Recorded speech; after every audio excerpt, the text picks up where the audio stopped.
Jack Miller liked the quiet. After 20 years in the Navy, the silence of his small farm outside Houston was a blessing. No commands, no engines, no chaos. Just him and 5 acres of Texas land that he could call his own.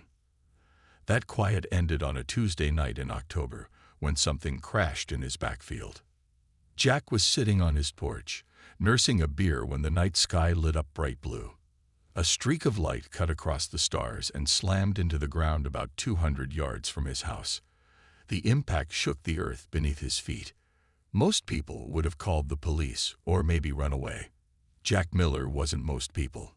He grabbed his flashlight and his old service pistol and walked toward the smoke rising from his field. The object wasn't big, maybe the size of a car engine. Metal pieces glowed hot in the cool night air, and something was moving inside the wreckage. Jack approached carefully, pistol ready. "Hello," he called. "Anyone hurt in there?" A small shape tumbled out of the smoking metal. Jack aimed his flashlight at it and froze. This was no pilot. It wasn't even human. The creature stood about 2 feet tall on 4 legs. It looked somewhat like a fox, but its fur glowed with soft blue light that pulsed like a heartbeat. Its eyes were large and dark, and it had long pointed ears that twitched toward the sound of Jack's voice. The creature was bleeding from its side. The blood was silver and sparkled in the beam of Jack's flashlight. It tried to run but fell after a few steps, making a soft, whimpering sound. Jack lowered his gun. Whatever this thing was, it was hurt and scared. Those were feelings he understood well enough. "Easy there," he said softly, kneeling down. "I'm not going to hurt you." The creature watched him with intelligent eyes. It didn't try to run again when Jack moved closer. Jack took off his jacket and carefully wrapped it around the small alien. It flinched at first, then relaxed as Jack lifted it gently. "Let's get you fixed up," he said, carrying the creature back to his house. In the kitchen, Jack cleaned the wound with water and bandaged it with supplies from his first aid kit. The creature stayed still, watching Jack work. "You need a name," Jack said as he finished. "How about Spark? Since your fur lights up and all." The creature's ears perked up at the sound, and the blue glow of its fur brightened slightly. "Spark it is, then," Jack said with a smile. Days passed, and Spark grew stronger. Jack made a bed for it using an old pet carrier and some blankets. He tried different foods until he found that Spark liked raw eggs and apples best of all. What surprised Jack most was how smart Spark seemed to be. It watched him intently when he spoke, and after just a week, it began to respond to simple commands like "come" and "stay." By the end of the month, Spark was following more complex instructions, almost as if it understood English. One night, Jack was reading aloud from a book when Spark climbed onto the couch beside him. It pressed a paw against a word on the page and made a chirping sound. "You can read?" Jack asked in disbelief. Spark chirped again and touched different words in sequence. Jack stared as he realized Spark was trying to communicate. From that night on, they developed a system. Spark would point to objects or words in books, and Jack would say them aloud. Soon they had simple conversations this way. Jack kept Spark a secret. He stopped inviting his few friends over and avoided talking to neighbors. He knew what would happen if people found out about Spark. The government would take the alien away, lock it up in some lab. Jack couldn't let that happen. What Jack didn't know was that someone else was looking for Spark too, someone from much farther away than Washington, D.C. In orbit above Earth, hidden from human detection, an Arcturian Empire scout ship had been tracking the escape pod that had crashed on Jack's land. The ship's commander, Vextal, was growing impatient. "Find that Luminar fugitive," he ordered his crew. "The High Council wants it alive. Scan the crash area again." On Earth, Jack and Spark sat on the porch watching the sunset, unaware that their quiet days together were coming to an end. 3 months after Spark arrived, the world changed forever. Jack was shopping for groceries when every TV in the store suddenly switched to breaking news. A massive ship had appeared above New York City. Not a plane or a balloon. A real spaceship. "This is not a drill," the news anchor said, her voice shaking. "First contact with an alien species is happening right now." Jack dropped his basket and ran to his truck. All he could think about was Spark. When he got home, Spark was agitated, its blue fur flickering like a faulty light. It ran to Jack's laptop and began pointing at keys. "Danger," Jack spelled out as Spark tapped. "Bad ones. Hide me. The aliens on TV, they're looking for you." Jack asked. Spark's fur dimmed to a dark blue. The color Jack had learned meant fear. That night, world leaders gathered at the United Nations as the aliens requested a meeting. They called themselves Arcturians. Their ambassador, a tall being with gray skin and 4 arms, spoke perfect English. "We come in peace," said High Executive Vextal, bowing slightly. "The Arcturian Empire wishes to establish diplomatic relations with Earth." President Kate Howard welcomed them cautiously. "We are honored to meet beings from another world. What brings you to Earth?" "Cultural exchange. Trade opportunities. The chance to welcome humans into the galactic community," Vextal replied with a smile that didn't reach his eyes. Dr. Olivia Grant, the government's top xenobiologist, watched from the sidelines. Something felt off about these aliens. They were too prepared, too familiar with Earth customs, almost as if they had been watching for a long time. The next day, Arcturian ships appeared over major cities worldwide. They brought gifts of technology and medical knowledge. People celebrated in the streets. After centuries of wondering if we were alone in the universe, humanity had its answer. Only Jack remained suspicious. Each night, he and Spark communicated more. Spark's vocabulary grew, and the truth emerged piece by piece. "Arcturians, not friends." Spark tapped out. "They conquer. They destroy. My people fought them." "Who are your people?" Jack asked. "Luminar," Spark replied. "We have knowledge Arcturians want. They killed most of us. I escaped." Jack rubbed his jaw, thinking. "So they're not here for diplomatic relations. They're here looking for you." Spark's fur pulsed in agreement. Meanwhile, Dr. Grant was given permission to study Arcturian technology. During her research, she found something strange. The aliens were running scans across North America, focusing on rural areas. "What exactly are you scanning for?" she asked her Arcturian guide. "Environmental data," the alien replied smoothly. "We wish to understand your ecosystem better." That same evening, military officer Colonel Greg Martinez received reports of unusual energy signatures near Houston, Texas. The pattern matched nothing in human technology. "We should investigate," he told his team. "Could be connected to our new visitors." Back at Jack's farm, a government car pulled into the driveway. Jack hid Spark in the basement and went to answer the door. "Mr. Miller." A woman in a dark suit showed her badge. "I'm Agent Peters. We're investigating unusual electrical patterns in this area. Mind if I look around?" "Do you have a warrant?" Jack asked, blocking the doorway. "No, but I can get one," she replied, eyes narrowing. "Is there something you don't want us to see, Mr. Miller?" "I value my privacy," Jack said. "Come back with a warrant." After she left, Jack knew they couldn't stay. He packed a bag, putting Spark in a specially modified backpack with air holes. "We need to warn people," Jack said as they drove away from the farm. But who would believe us? He remembered an old Navy buddy, Sam Winters, who worked at a research facility in Colorado. If anyone would help them, it would be Sam. What Jack didn't know was that the Arcturians had already placed tracking devices across the region. As his truck headed west, a signal pinged on a screen in the Arcturian command ship.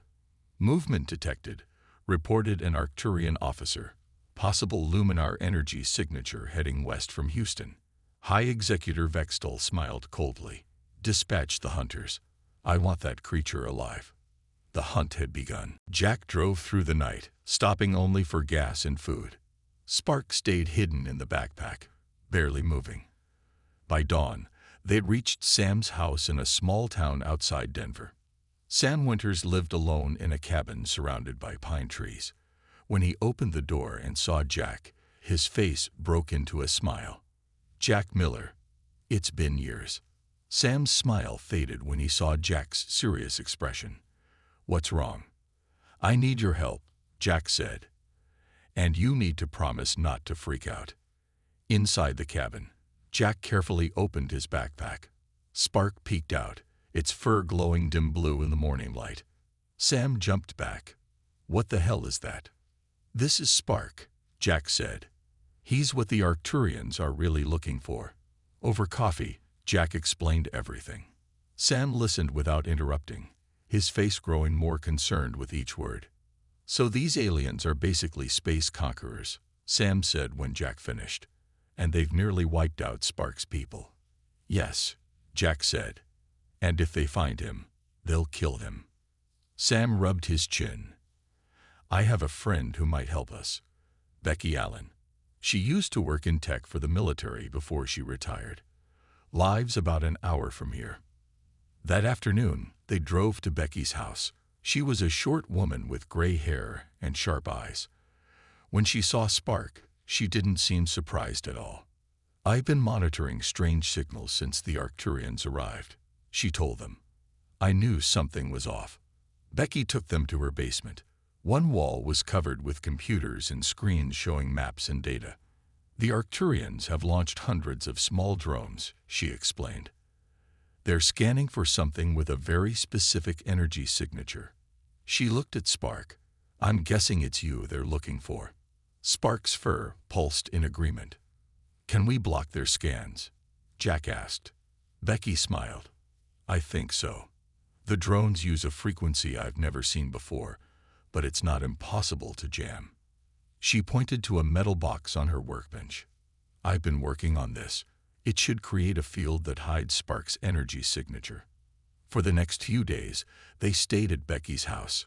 Spark helped Becky improve her jamming device, pointing at components and suggesting changes through their simple communication system.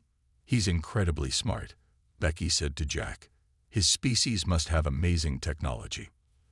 "That's why the Arcturians want them gone," Jack replied. "Spark says the Luminar refuse to share weapons technology. They're peaceful explorers, not warriors." On the fourth day, the jamming device was ready. It was small enough to fit in a pocket and would hide Spark's energy signature from the Arcturian scanners. "We need to warn people," Jack said. "We need proof that the Arcturians are dangerous." "I have an idea," Becky said. "The news has been reporting that Colonel Martinez is leading an investigation into the Arcturians. Maybe we can bring Spark to him." They planned to leave early the next morning. But at midnight, the alarm on Becky's computer went off. "Drone approaching," she said, checking her screen. "A big one." They looked outside. A large metallic object hovered above the trees, glowing with purple light. It was at least 3 times the size of the small drones Becky had detected earlier. "It's a hunter," Spark tapped out on Jack's phone. "Dangerous." The hunter drone moved closer to the house, scanning with bright beams of light. "The jammer isn't working on this one," Becky whispered. "It must use a different frequency." The drone stopped directly above the house. A compartment opened on its underside, and a smaller drone dropped down toward the windows. "We need to run," Sam said. But it was too late. The small drone crashed through the window. Gas filled the room, making their eyes water. Jack grabbed Spark and ran for the back door. Outside, the hunter drone spotted them. It fired a pulse of energy that hit the ground near Jack's feet, sending him tumbling. Spark fell from his arms. In that moment, Spark did something Jack had never seen before. The little alien's fur glowed blindingly bright, releasing a pulse of blue energy that disabled the hunter drone. The large machine fell from the sky, crashing into the trees. "Run," Spark tapped quickly on Jack's phone. "More coming." I revealed my power. As they fled to Becky's car, Jack looked back at the fallen drone. Now the Arcturians would know exactly what they were hunting. They drove through the night, switching cars at a bus station when Becky suggested the Arcturians might track their vehicle. By morning, they reached a small motel 50 miles away. Sam paid cash for 2 rooms, and they collapsed into bed, exhausted. Jack woke to the sound of helicopters. He looked out the window and saw 3 black military choppers landing in the field behind the motel. Men in dark uniforms poured out, surrounding the building. "Spark, wake up," Jack whispered, shaking his small friend. "We need to go now." But before they could reach the door, it burst open. Soldiers rushed in, guns pointed at Jack. "Hands up," one shouted. "Don't move." Spark growled, his fur glowing bright blue. Jack put his hand on Spark's back. "Don't," he said softly. "You'll get hurt." A man in a gray suit walked in. "Jack Miller," he said. "I'm Agent Davis, Homeland Security. You need to come with us." The alien too. In the other room, Sam and Becky were also being arrested. They were all loaded into separate helicopters. Jack held Spark close, trying to keep him calm as they flew. The helicopter landed at a military base. Jack recognized the logo on the buildings. This was where Colonel Martinez worked. Maybe they would listen to him about the Arcturians. Inside, they were taken to a conference room. Colonel Martinez was waiting, along with Dr. Grant. "Mr. Miller," Dr. Grant said, "I've been wanting to meet you, and your friend." She looked at Spark with fascination. "You need to listen to me," Jack said urgently. "The Arcturians are not here for peace. They're hunting Spark's species. They're conquerors." "We know," Colonel Martinez said grimly. "We intercepted communications between their ships. They're planning something, but we don't know what." Jack felt relief wash over him. "Then you believe us?" "We're not sure what to believe," Dr. Grant said. "That's why we brought you here. We need to understand what's happening." For the next hour, Jack explained everything Spark had told him. Dr. Grant asked questions, taking careful notes. Colonel Martinez paced the room, face growing darker with each revelation. "If what you're saying is true," the colonel said, "we're in serious danger." Suddenly, alarms blared throughout the base. A soldier burst into the room. "Sir, Arcturian ships have entered our airspace. They're demanding we hand over the alien creature." On the screens in the room, they could see 3 Arcturian vessels hovering above the base. They were smaller than the mothership, but still massive compared to human aircraft. "How did they find us so quickly?" Dr. Grant asked. "Spark has a tracking device inside him," Jack realized with horror. "That's why they always know where he is." Before anyone could respond, the ceiling exploded. Debris fell as a beam of light cut through the roof. Soldiers fired upward, but their bullets did nothing against the Arcturian ship. Through the hole dropped several Arcturians in battle armor. They were tall, gray-skinned beings with 4 arms, each holding a different weapon. "Give us the Luminar," their leader demanded, voice echoing strangely. Colonel Martinez and his men formed a protective circle around Jack and Spark. "This creature is under Earth's protection," Martinez said. "Leave our planet immediately." The Arcturian leader laughed. "You protect what you do not understand." He raised a weapon. "Last chance." Jack stepped forward. "Why do you want him so badly?" "He's just one Luminar, just one." The Arcturian's face twisted in what might have been a smile. "This creature holds the key to technology your primitive minds cannot comprehend. The Luminar defied us. Now they are nearly extinct." The Arcturian fired his weapon. Colonel Martinez fell, clutching his chest. Chaos erupted as soldiers fired back. Jack grabbed Spark and ran toward the door, but another Arcturian blocked their path. "You," the alien said, looking at Jack, "the human who harbored our enemy." The Arcturian grabbed Spark from Jack's arms. Jack lunged forward, but a blast from the alien's weapon sent him flying across the room. He crashed into the wall, pain exploding in his chest. Through blurry vision, He saw the Arcturian commander holding Spark by the scruff of his neck. "Commander Zethrak," someone called over a communication device. "We have what we need. Return to the ship." Zethrak looked at Jack, who was struggling to stand despite his injuries. "Watch, human," Zethrak said coldly. "Learn what happens to those who defy the Arcturian Empire."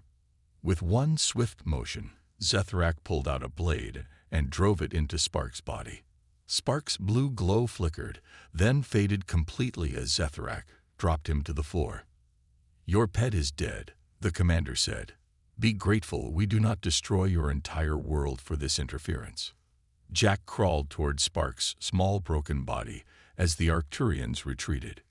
Tears blinded him as he gathered his friend in his arms. "I'm sorry," he whispered. "I'm so sorry." Jack woke up in a hospital bed 3 days later. His chest was wrapped in bandages, and machines beeped around him. Dr. Grant sat in a chair nearby, watching him. "Welcome back," she said when she saw his eyes open. Jack tried to speak, but his throat was dry. Dr. Grant gave him water. "Spark?" he asked, though he already knew the answer.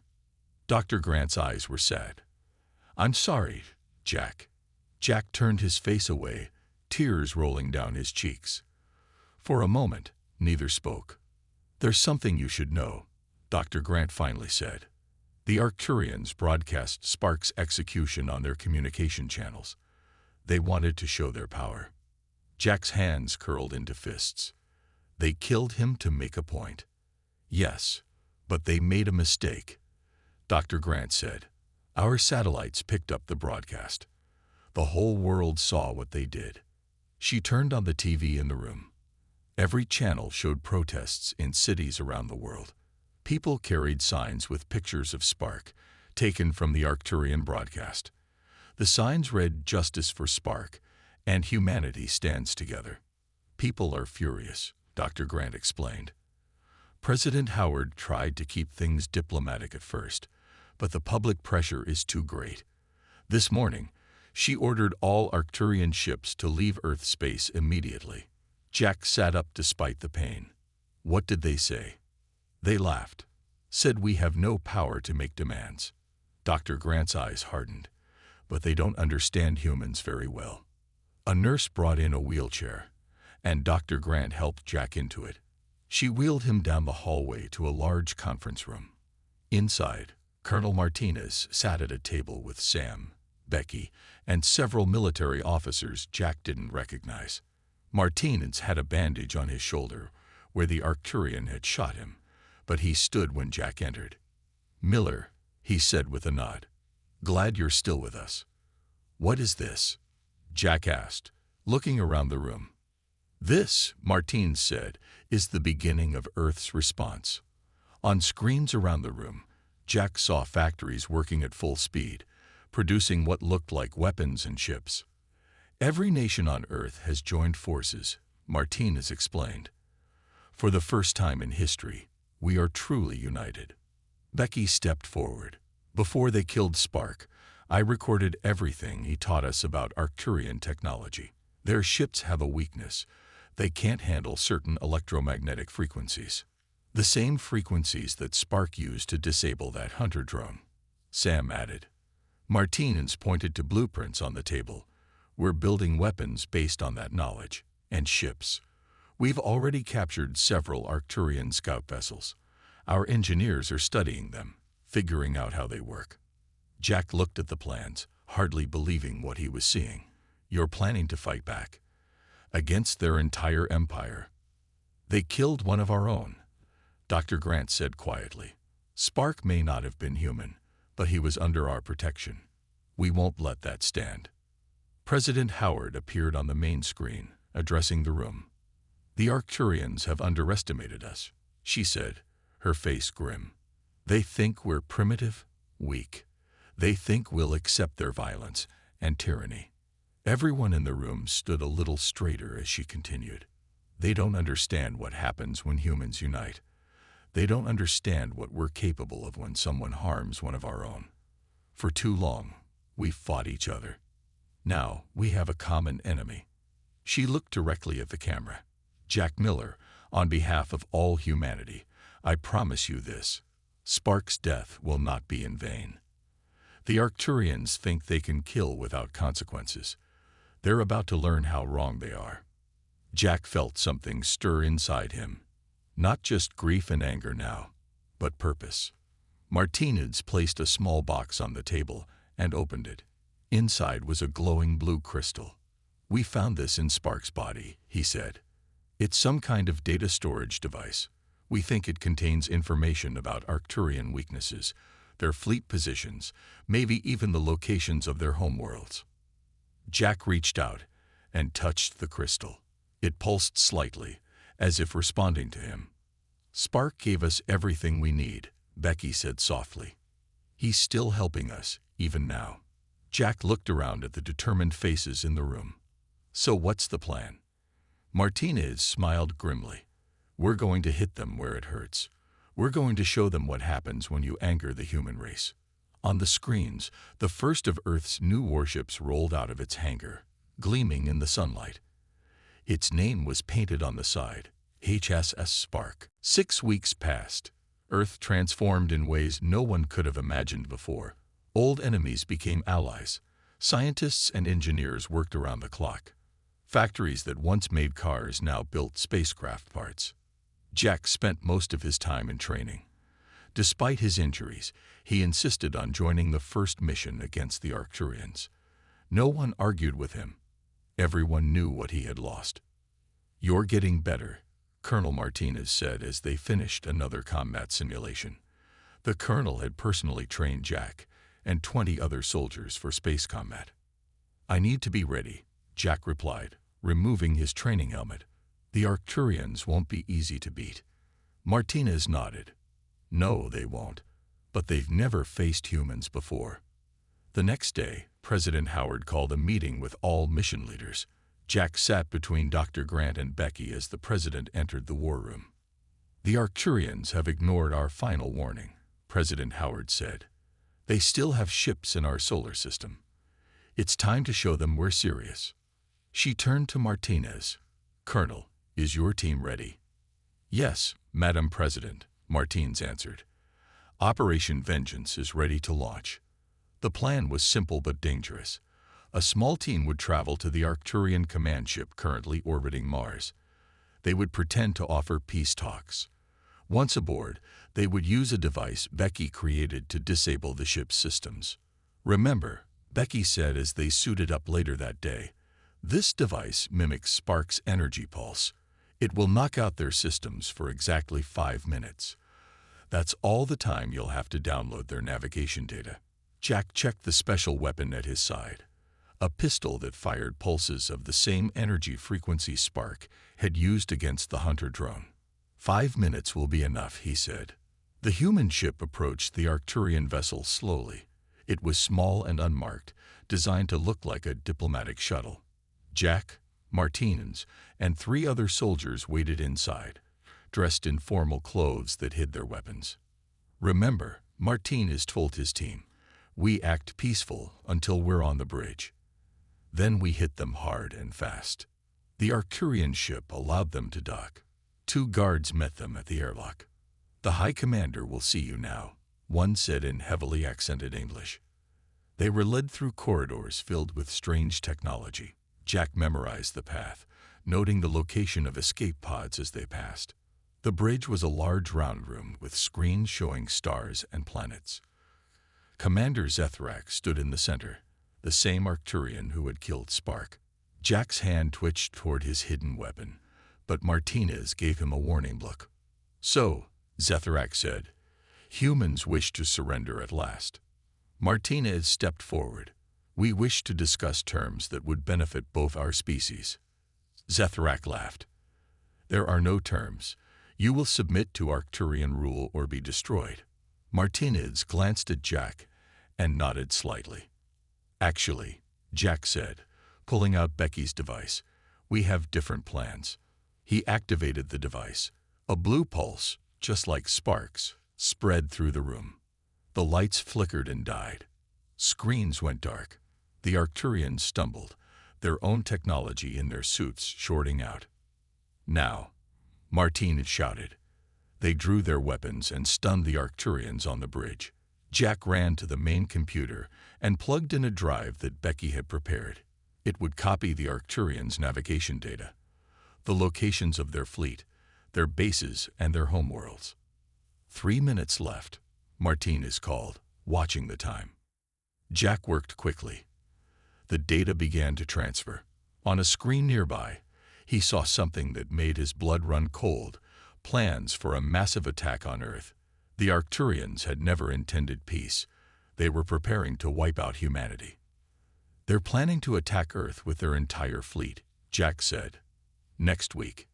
Martinez looked grim. "Then we need to strike first." The data transfer completed just as the lights began to flicker back on. The team ran for the exit, fighting their way past Arcturians who were recovering from the pulse. They reached their ship and undocked just as the Arcturian vessel regained power. Energy weapons fired after them, but they were already accelerating away. "We did it," Jack said, holding up the drive with the stolen data. "Now we know where to hit them." As they flew back to Earth, Martinez looked at the data. His eyes widened. According to this, the Arcturian homeworld is only 3 jump points away, and we now have the coordinates for all their major military bases. Jack stared out at the stars. "Then that's where we're going. They thought we were primitive. They're about to learn how wrong they were." 3 days after the raid on the Arcturian command ship, Earth launched its counterattack. 50 ships, built with reverse-engineered Arcturian technology, jumped into space near the first target, an Arcturian fuel depot on a small moon. Jack stood on the bridge of the HSS Spark, the flagship of Earth's new fleet. Dr. Grant and Becky were with him, along with Colonel Martinez, who commanded the mission. "All ships report ready," said the communications officer.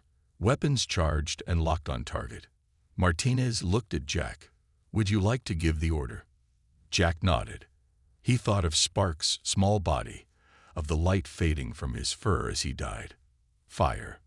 Blue energy beams shot from the human ships, striking the fuel depot. The Arcturian guards had no time to respond. Explosions ripped through the station, and within minutes it was gone. "First target destroyed," reported the tactical officer. "No human casualties." Martinez smiled grimly.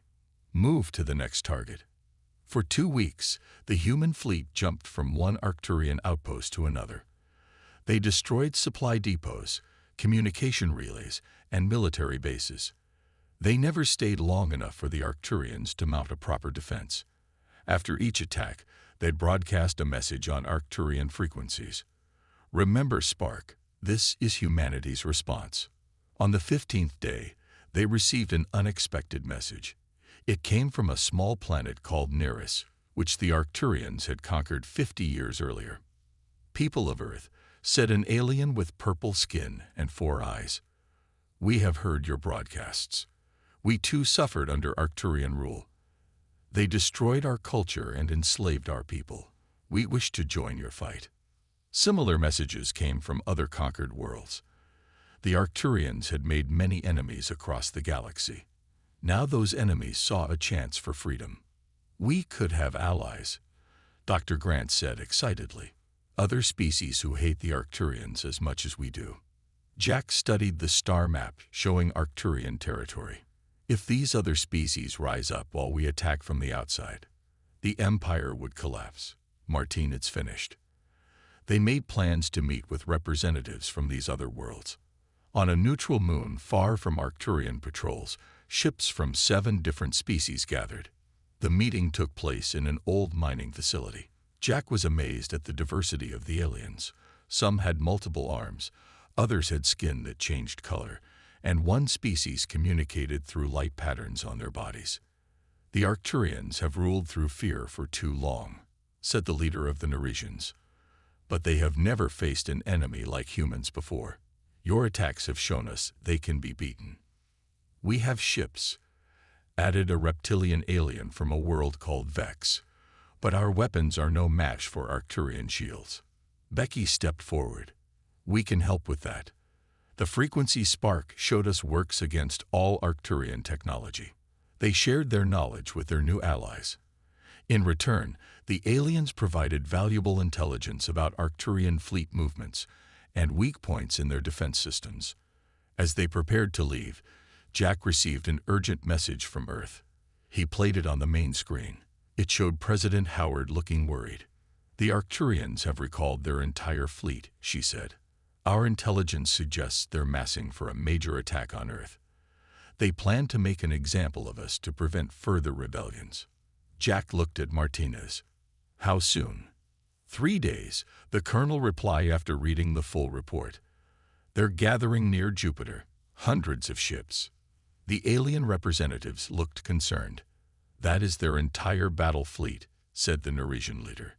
"They intend to destroy your world completely." Jack felt a cold weight in his stomach. Earth's fleet was strong, but not strong enough to face the entire Arcturian armada. "We need to warn Earth," Martinez said. "We need to prepare." But Jack was looking at the star map again, specifically at the Arcturian homeworld, now nearly undefended with their fleet heading to Earth. "No," Jack said. "If they want to hit our home, we'll hit theirs first." He turned to their new allies. "Will you help us?" The aliens looked at each other, then nodded one by one. "For freedom from the Empire," said the Narration leader, "we will fight with you." Jack looked out at the stars. "Then let's show the Arcturians what happens when they make enemies of humans and our friends." Jack stood on the bridge of the HSS Spark as it led the combined fleet toward the Arcturian homeworld. 97 ships from 8 different species flew in formation behind them. It was the largest alliance ever formed against the Arcturian Empire. "We're approaching the jump point," the navigator announced. "All ships report ready." Jack looked at the crystal from Spark that now powered the ship's main weapons. It glowed with soft blue light, just like Spark's fur had done. "For Spark," Jack said quietly. Then louder, "Jump." The ships vanished from Earth's space and reappeared near Arcturus, the star at the center of the Arcturian Empire.